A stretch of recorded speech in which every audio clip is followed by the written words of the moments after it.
दोस्तों इनका तो नुकसान हो गया। अब आप सीख लीजिए कि दोस्तों घर अगर बनवा रहे हैं दोस्तों, अगर बीम ढलवाने वाले हैं तो बीम में जो लोहा है दोस्तों, जो सरिया है वो उसको किस तरीके से बांधना चाहिए। यहाँ भी देख सकते हैं दोस्तों, पूरा का पूरा जो शटरिंग है ना वो तो दोस्तों ध्वस्त हो गया। आप इस तरीके से देख सकते हैं पूरा का पूरा शटरिंग ध्वस्त हो गया है।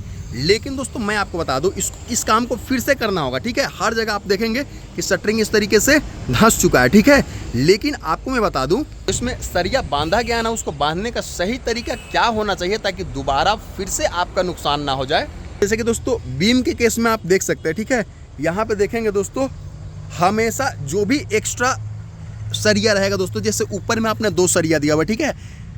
हमेशा जो एक्स्ट्रा सरिया रहेगा दोस्तों, वो आप देखेंगे एक्स्ट्रा सरिया बीच में दोस्तों यहाँ से लेकर के वहाँ तक दे दिया गया है।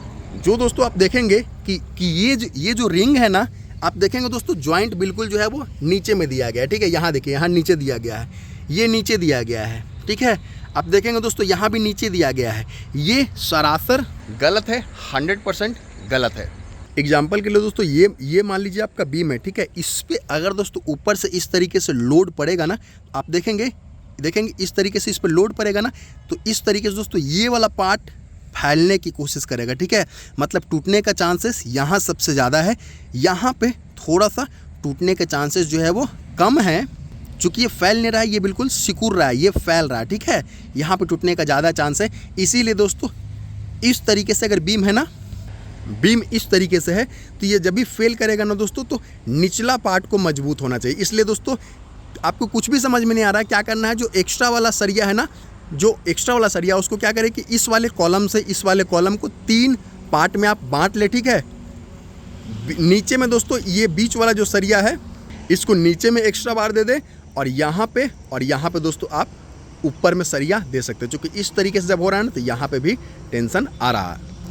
और ये काम चलाऊँ है, अगर कुछ भी समझ में नहीं आता है, ये एक्स्ट्रा जो सरिया दिया गया ना, 2 ऊपर 3 नीचे, ठीक है। ये जो बीच में एक्स्ट्रा सरिया दिया गया है, इसको देने का सही तरीका मैं अभी बता रहा था आपको, ठीक है। तब भी दोस्तों ये इस तरीके से झुकेगा ना, तो हमेशा इधर वाला जो नीचे वाला जो रिंग रहेगा दोस्तों, वो खुलने की कोशिश करेगा। यही कारण होता है दोस्तों कि नीचे में कभी भी जो है वो हुक नहीं देते हैं, ठीक है। ये देखिए, ये अगर झुकेगा ना दोस्तों, तो ये वाला पार्ट क्या होगा कि ये फैलेगा, ये वाला पार्ट फैलेगा, और यहाँ पे हो दोस्तों ये हुक है, इसलिए इसके खुलने के चांसेस ज़्यादा है। इसलिए हमेशा हुक ऊपर में रहना चाहिए। एक यहाँ पे हुक दीजिए, और ये वाला जो हुक है यहाँ पे रहना चाहिए, फिर तीसरा वाला यहाँ पे, चौथा वाला यहाँ पे देना चाहिए। मतलब सभी के सभी हुक जो रहेंगे ऊपर में रहेंगे और अल्टरनेट रहेंगे, एक यहाँ तो दूसरा यहाँ, तीसरा यहाँ, इस तरीके से आपको देने हैं।